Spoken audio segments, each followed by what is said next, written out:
Hey family, welcome to the Hub.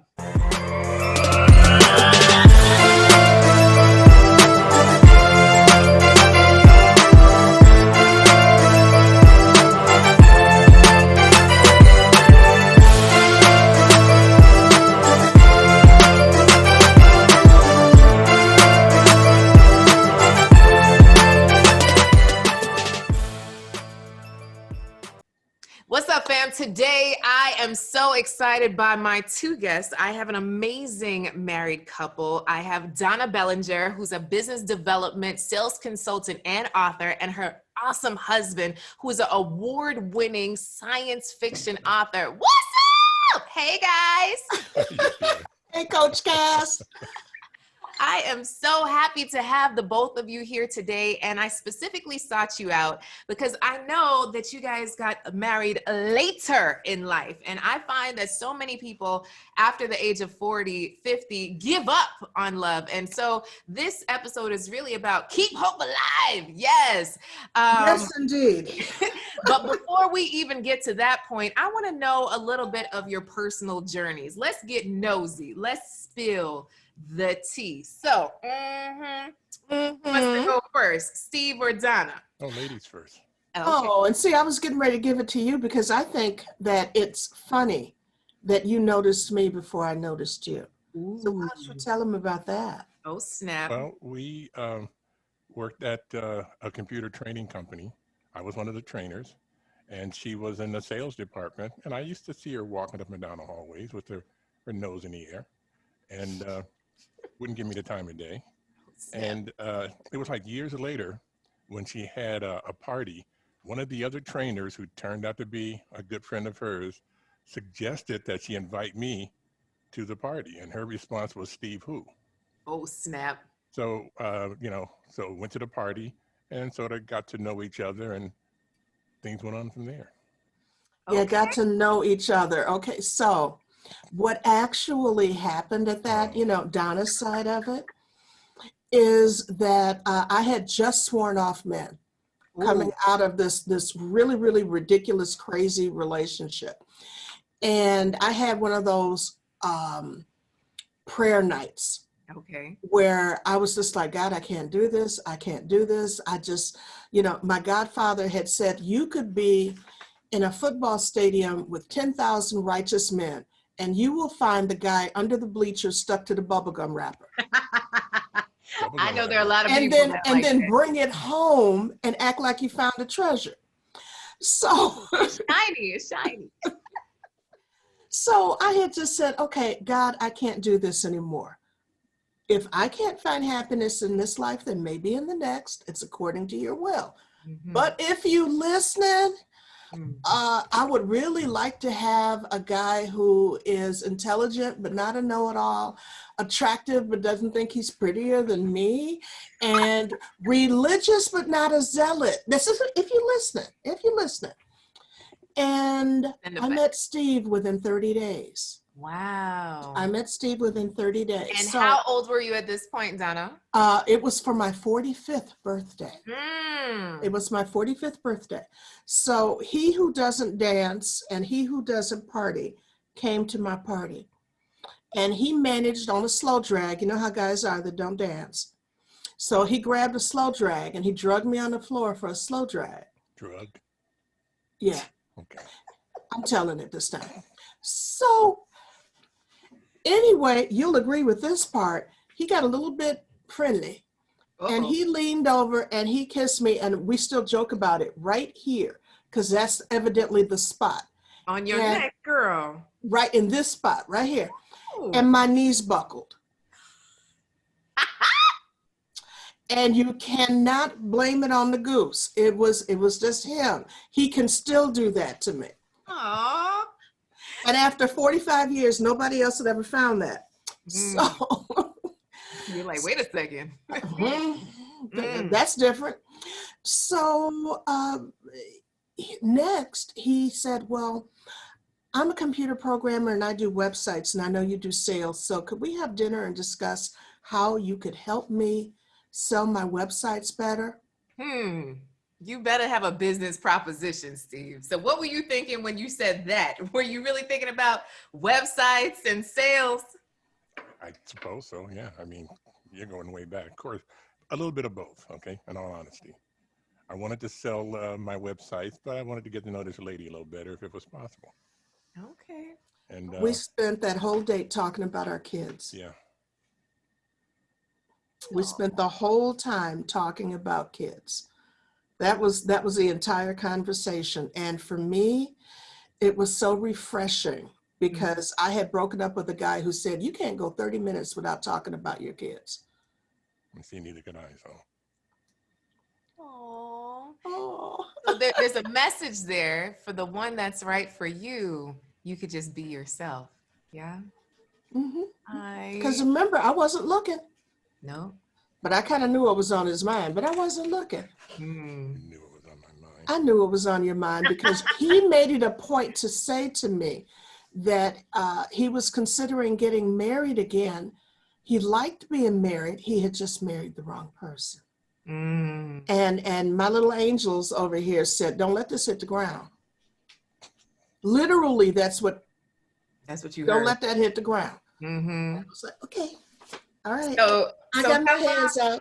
How long did you date for before deciding officially, like, you know what, this is it?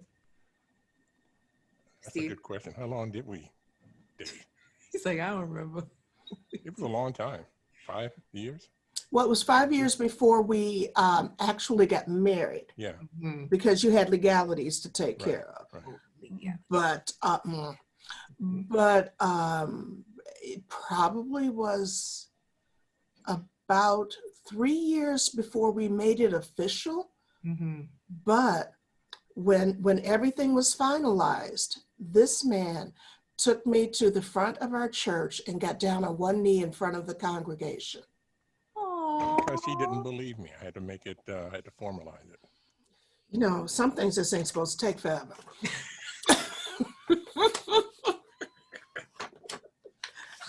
I'm just saying. So Steve, tell me, how did you know that Donna was the one? Well, you just know. I mean, there's no formula. You just know. I mean, I have never in my life gone around looking for this quality, that quality, that quality. I meet somebody, I like them, and we just try to see what we have in common. I mean, So, it's the same with how I make friends even, you know. Were you married before? Yes. Okay. So then what made Donna different? Because I know some people that get married and divorced and they're like, I'm never doing this again, right? And then there's some people that are like, oh, well, I need to be married. So where were you, Steve? Were you in a I need to be married state or like? I was in a I'd like to be married state. Didn't need any of it. When you need it, that's when you're in trouble. But, you know, I married her because I wanted to, not because I needed to. Okay. You know, if I needed to, then, like I said, I would have been in trouble. And Donna, what made you say, you know what, Steve, you just might have a chance. Like, I think I could do this thing called life with you. We were such good friends. And we have, and Trekkies. I was gonna get there. Yeah, we are total Trekkies. He got me that first night at the birthday party with, you know, I don't have anybody to go to Star Trek conventions with. And I was like, hello, I'll go. I'll go. So, and those were some of our first dates, along with music.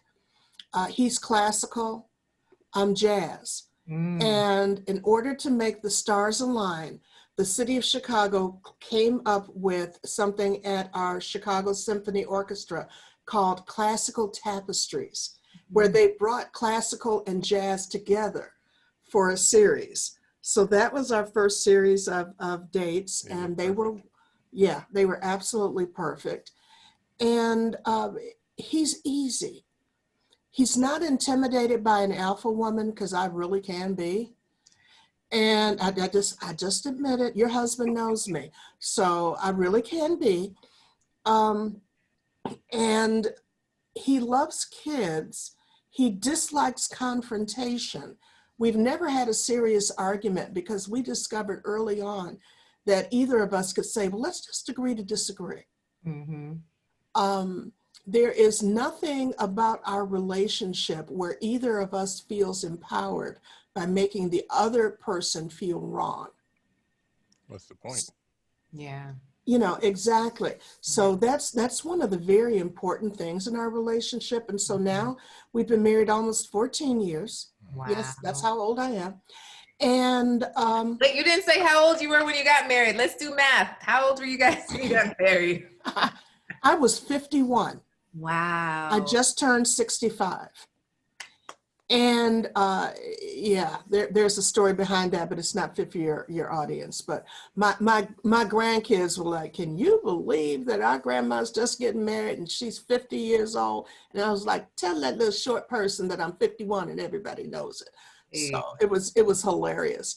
But what made you guys get married as opposed to living together? Because you know, one thing I hear a lot of is, well, you know, we're grown. What do you need a paper for? We could just shack it up. Like, what made you guys actually decide to get married?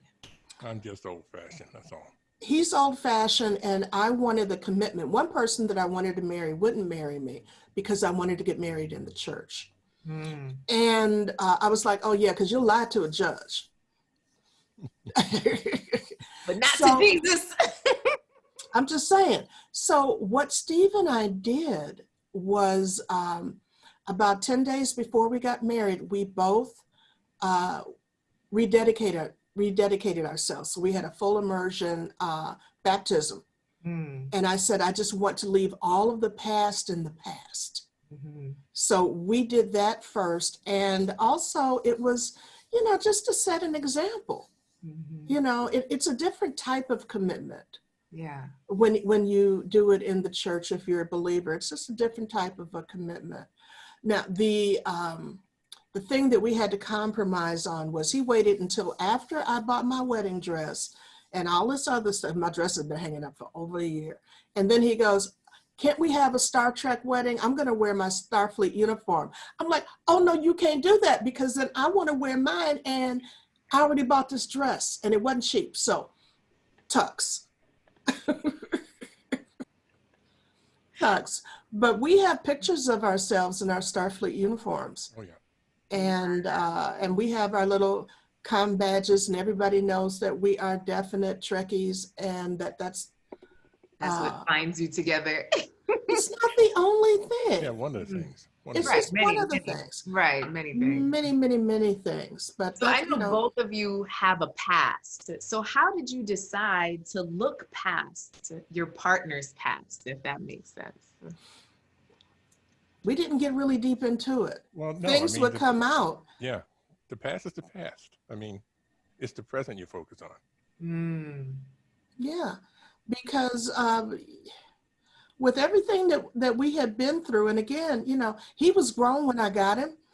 So however that works out. But you also weren't trying to fix him or change him. You can't fix anybody who's grown. You get, you know, the parents raise the child. And one of the things that we learned early on with some training that we went through before we got married had to do with the fact that, you know, you have to accept the person as they are. And so I have, you know, I do a little coaching too. And one of the things that I've told my youngins is that what is it about you that you would be willing to give up if you're asking them to change? Because you got it and he got it. And so what are you willing to give up?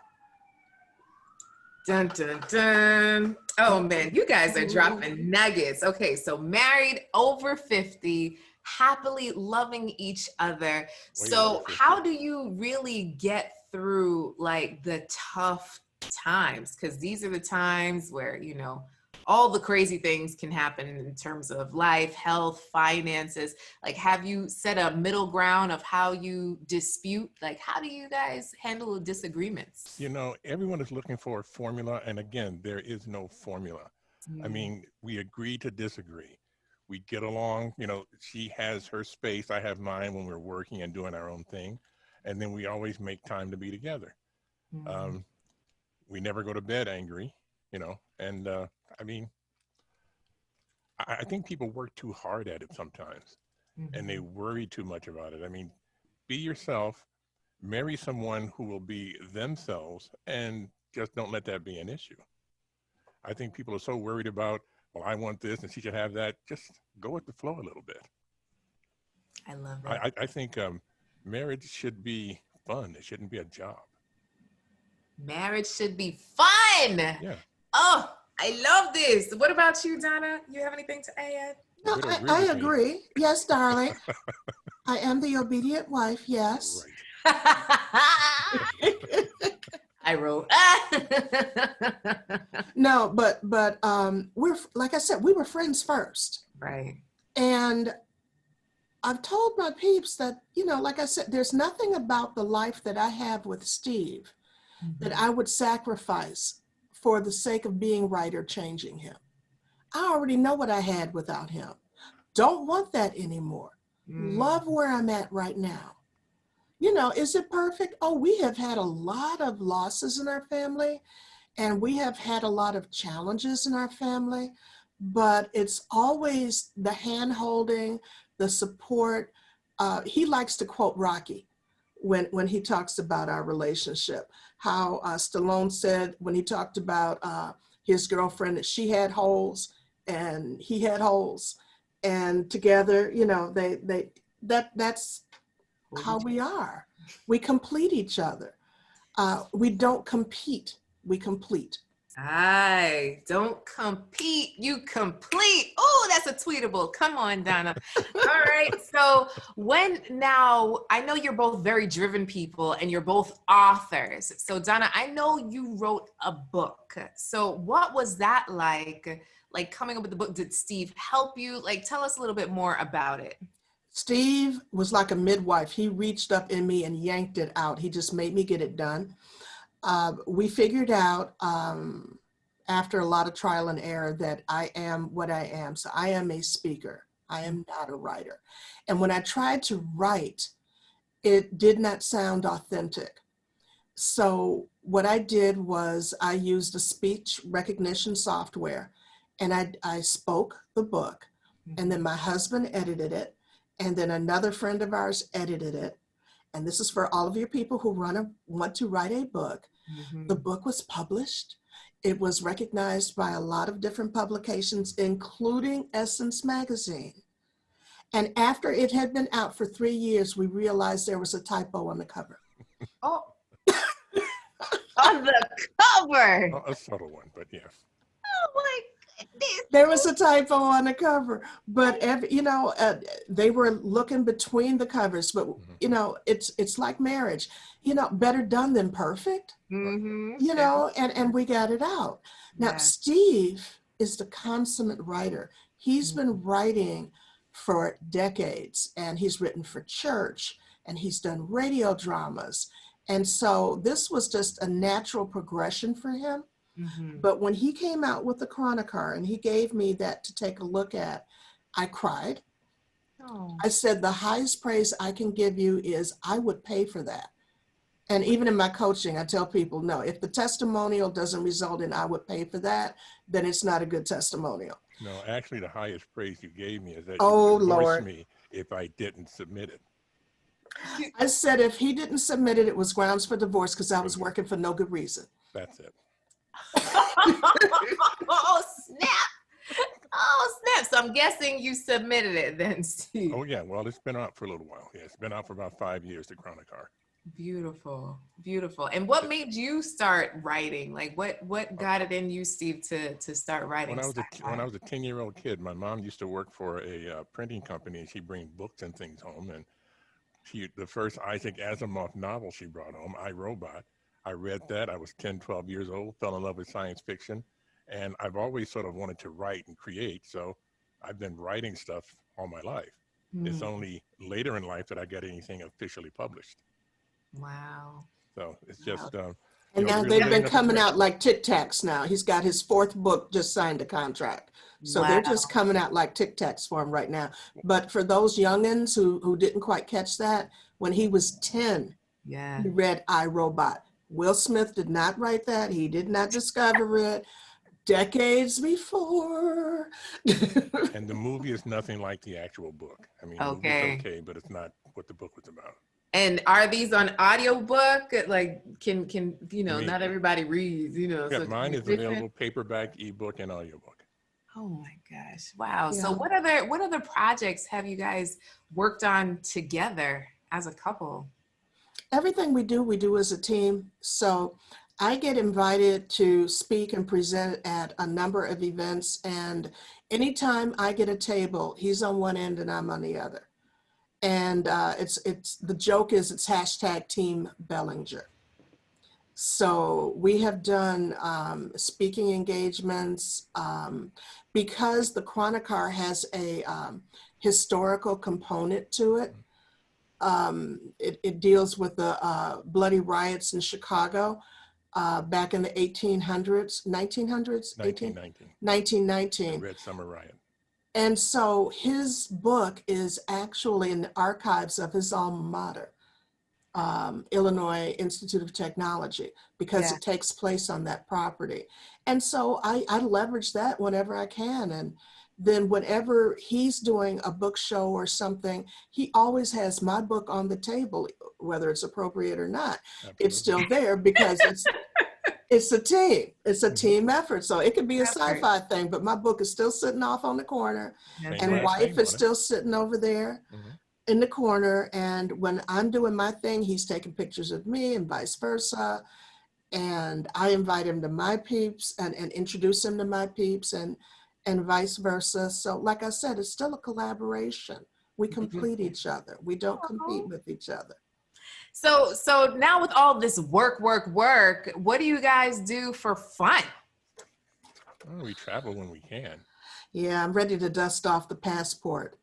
I decided that what I really wanted to do was travel and train, and he decided to make that possible. And so we've got pictures of me sitting in a stateroom on a cruise ship, doing my sessions with my clients and all that other stuff. I'm like, oh yeah, I could get used to this. One fun thing was the last award I won, we went to, we were going to go to Miami to pick it up, but she had to be at an event in Fort Myers. I was in Fort Myers. So we actually met in Miami.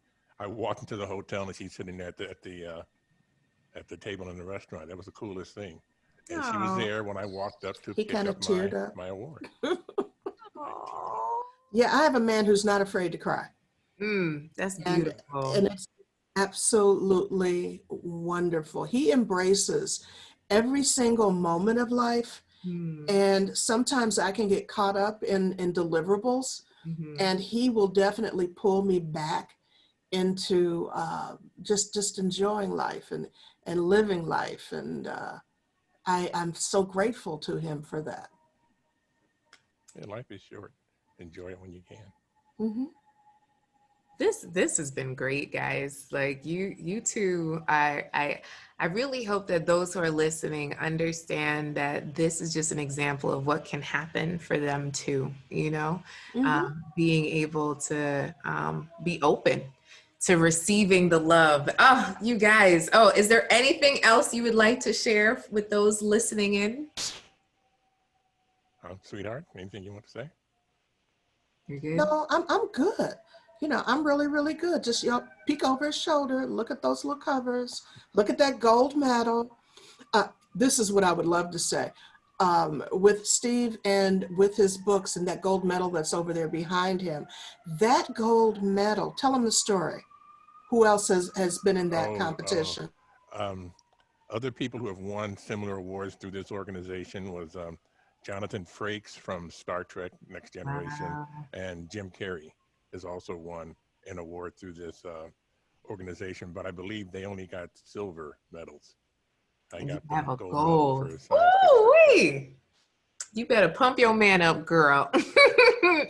So how can people find you? Social media? Are you on Instagram? Are you on Facebook? How can they find you guys? My husband made it very easy. Tell him where to go, love. Well, for books, you can go to bellingerbooks.com. Nice. And you'll find all of our books there. In fact, you can order autographed copies of any of our books there. Beautiful. I have a website, stevebellinger.com. Donna has a couple, donnasmithbellinger.com and askdsb.com. All right. right. Well, fabulous. I just want to say thank you guys so much for joining us here today. You're so awesome. Thank you, Coach Cass. Thank We you. appreciate the invitation. Absolutely. You all are such a powerful family. Thank you. Oh, no, such a powerful, loving family. And so we appreciate being embraced into this conversation. Thank Absolutely. you. Thank you. So just really quick to close out. Hey, family. So if you got nothing else, understand that the person you should be with, you should complete and not compete. Make sure to follow them on social media. Check out bellingerbooks.com. And just in case you didn't know, since we talked about books, I wrote a book as well, Princess Zara's Birthday Tradition. It's a wonderful book about a little princess who loves to spread love, and you could check her out at Zara and Ziggy or zaraandziggy.com. All right, family, till next time on our next episode. Love you guys. Mwah! Bye-bye.